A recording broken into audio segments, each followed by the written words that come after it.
Ya pemirsa, penjualan tiket kereta api untuk masa mudik Lebaran mendatang sudah dimulai. Meski masih lebih dari 1 bulan menuju Hari Raya Idul Fitri. Namun penjualan tiket kereta api jarak jauh untuk periode tersebut bahkan sudah hampir mencapai 50% dari kuota keseluruhan yang disediakan. Dan untuk mengetahui jumlah ketersediaan tiket kereta api jarak jauh untuk periode mudik mendatang, kita akan bahas bersama dengan Vice President Public Relations PT Kereta Api Indonesia, Bapak Joni Martinus. Selamat sore Pak Joni. Selamat sore Mbak Zita ya, selamat sore semuanya. Salam sehat dari kami. Baik, terima kasih. Pak Joni, ini sejauh ini sudah berapa banyak tiket kereta api periode mudik Lebaran yang terjual hingga hari ini, Pak Joni? Ya, Mbak Zita, terima kasih. Memang kita sudah membuka tiket penjualan Lebaran ini ya pada masa 12 April, Hmm. Amin 10 sampai dengan 2 Mei. Jadi pada hari ini kita sudah membuka penjualannya sampai dengan 2 Mei Hmm. atau H+9. Hmm. Nah, tiket yang sudah kami buka tersebut itu sudah sekitar 2,6 juta tiket yang sudah kita buka penjualannya.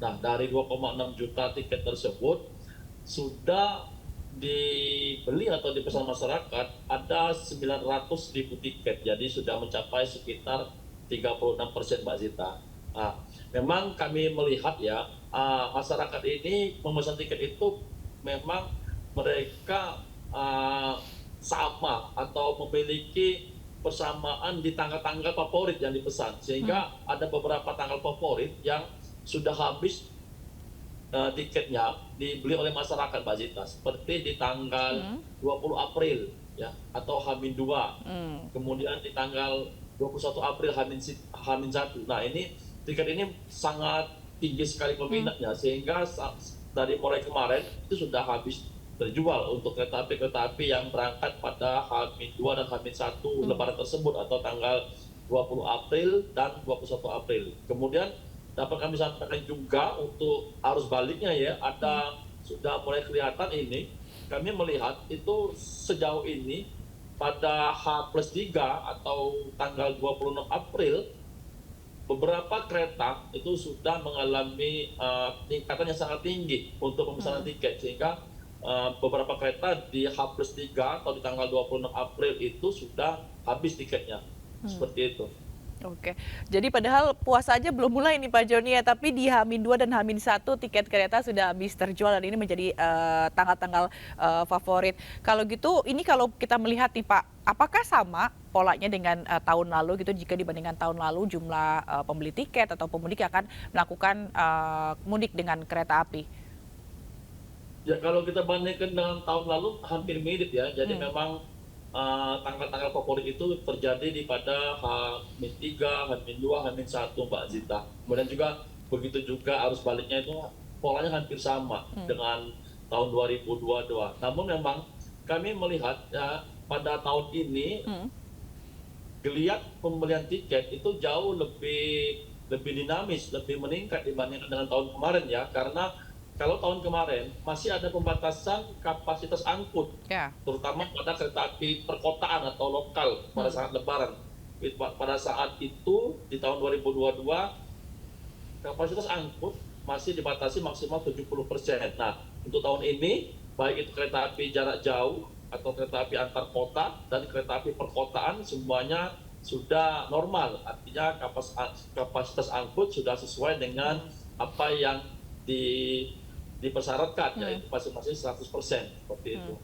Baik, lalu kalau tadi Pak Joni bilang lebih dinamis atau lebih meningkat dibandingkan dengan tahun lalu, tentunya pasti ada antisipasi gitu ya Pak Joni, terkait dengan jumlah armada dan mungkin ada antisipasi penambahan armada gitu untuk Lebaran tahun ini. Ya Mbak Zita, memang di tahun ini ya kami menyiapkan armada ada sekitar 465 lokomotif Hmm. yang kita sudah siapkan.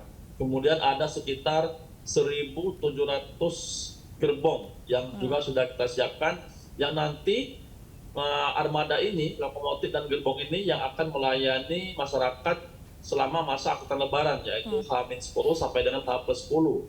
Kemudian juga total kami mengoperasikan ada sekitar 7.000 perjalanan ya, ada sekitar 7.000 perjalanan kereta api selama masa angkutan Lebaran ini, Mbak Sita. Dan kita juga sebenarnya seperti yang tadi disampaikan, kita sudah membuka tiket tambahan ya. Kita sudah mulai membuka penjualan kereta api tambahan yang tiketnya itu ada sekitar 487.000 tiket total yang kami sediakan untuk tiket tambahan tersebut, atau rata-rata sekitar 22.000 per hari tiket tambahan yang kami siapkan untuk mengantisipasi lonjakan penumpang di masa angkutan Lebaran ini.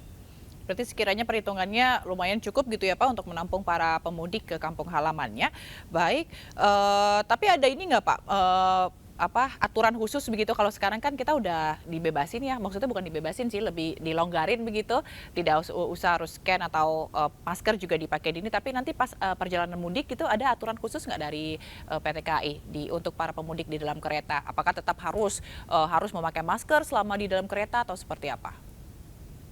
Ya Mbak Zita, kita untuk aturan menggunakan kereta api ya, sejauh ini masih menggunakan atau berdasarkan pada surat edaran Menteri Perhubungan nomor 84 tahun 2022. Nah, yaitu terkait dengan masker tadi masih wajib menggunakan masker selama dalam perjalanan kereta api.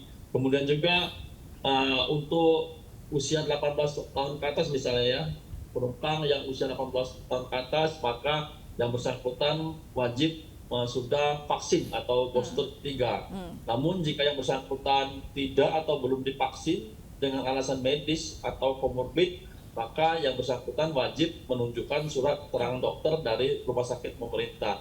Jadi artinya sejauh ini kita masih tetap menggunakan aturan yang lama Mbak Zita, yang seperti yang kemarin kita terapkan di masa angkutan Natal dan Tahun Baru seperti itu. Baik, berarti aturannya tetap sama gitu. Yang penting tadi ada vaksin booster ketiga. Baik Pak Juni, kalau kan tadi 36% sudah terjual dari sekitar total 2,6 juta yang disiapkan tiketnya. Misalnya nih Pak, nanti ada yang nggak kebagian tiket, tapi ternyata masih ada gerbong yang tersedia gitu. Nah, gimana nih nanti pemudik yang kehabisan tiket untuk rute-rute yang nantinya bakal dipilih? Ya, Mbak Zita, jadi pengamatan kami ya, sebenarnya periode masa angkutan Lebaran ini yang sudah beberapa tanggal habis itu, ini karena masyarakat itu memilih di tanggal yang sama ya. Jadi angka 36% itu kebanyakan masyarakat memilih relasi dan tanggal yang sama untuk mudik. Nah, sementara sebenarnya tadi sudah kita jelaskan ini baru tercapai 36%.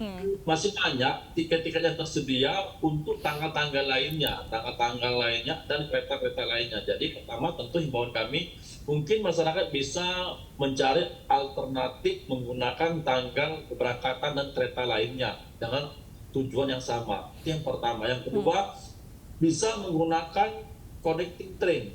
Jadi artinya kereta persambungan. Di aplikasi KAI Akses yang disediakan oleh KAI itu ada menu connecting train. Jadi apabila masyarakat misalnya kehabisan tiket untuk kereta api tertentu, maka mereka bisa menggunakan aplikasi ini dengan sistem persambungan jadwal kereta, Mbak. Nah, ini beberapa tips yang bisa digunakan masyarakat untuk mudik kalau memang tiketnya sudah habis seperti itu. Baik, jadi nanti informasinya juga bisa di KAI Akses gitu ya. Dan kita juga tentu berharap Pak Joni semoga para pemudik nanti di Idul Fitri bisa tenang, aman, dan nyaman saat pulang kampung menggunakan kereta api. Baik, terima kasih Pak Joni Martinus, Vice President Public Relations PT KAI telah bergabung di MNC News Now. Selamat sore dan salam sehat. Selamat sore, terima kasih, salam sehat selalu.